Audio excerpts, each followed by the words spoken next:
Hello and welcome. I'm Monica Douglas, I'm Chris. and we've just finished our first gathering of a space where grief and love meet. And following the energy of that, you'll probably feel it actually between us right now because it's still live in this space. We wanted to make an invitation to you.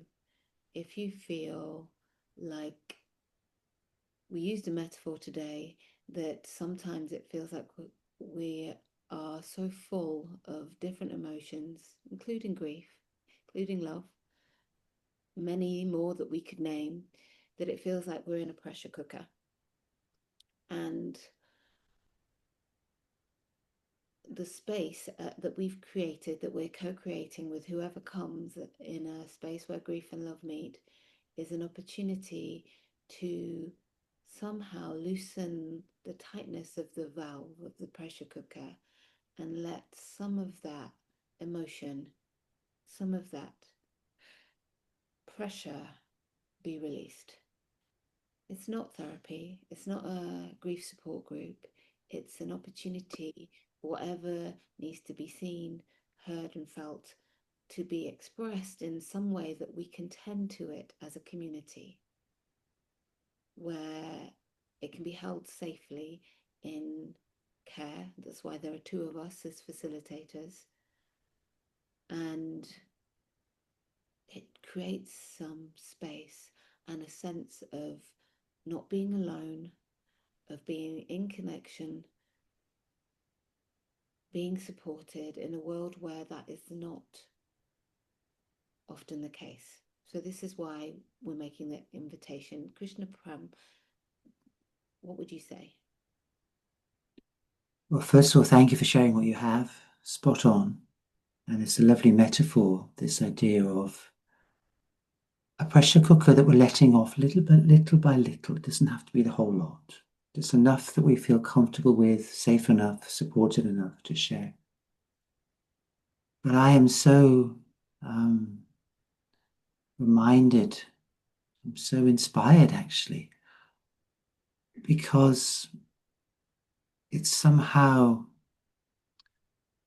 it's what our society needs more and more is spaces which can hold whatever is let off through the pressure cooker of our being, whether it is grief, whether it is fear, whether it's anger, whether it's rage, whether it's happiness, whether it's confusion, whether it's doubt, whatever, just a space that can hold all of it and completely confidentially, without any judgment.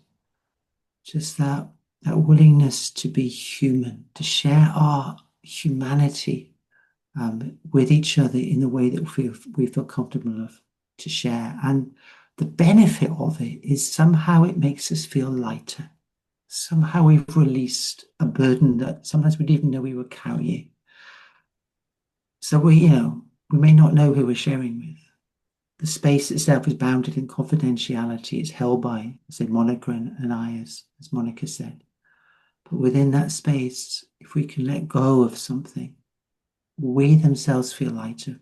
And that will hopefully give us the confidence then to do this on a more regular basis, to release more and more of emotions and feelings that otherwise weigh us down, that otherwise restrict our energy, restrict our creativity, our aliveness, essentially, restrict our aliveness. And so it feels like this space we're offering, without wanting to become too overblown about it, forgive me if I am, but it is an important space. It's even a deeply meaningful space. And it's a real privilege for myself, and I believe you also, Monica, to be able to hold and offer this space for whoever wishes to come into this space, and with the open invitation to let go a little bit more of whatever they're holding within their own pressure cooker of their body, of their being. Thank you. So this is our invitation, is for you to look at the link that will be underneath this video or by this video, wherever you get it, and to see the dates. It's only an hour once a month where we meet.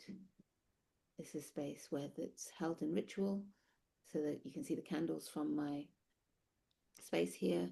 So the grief ritual of various kinds, and you're welcome. You're welcome to be with us. And if you have any questions, feel free to message either Krishna Prem or myself. Chris. You will be deeply welcome, as you are. Thank you. Thank you.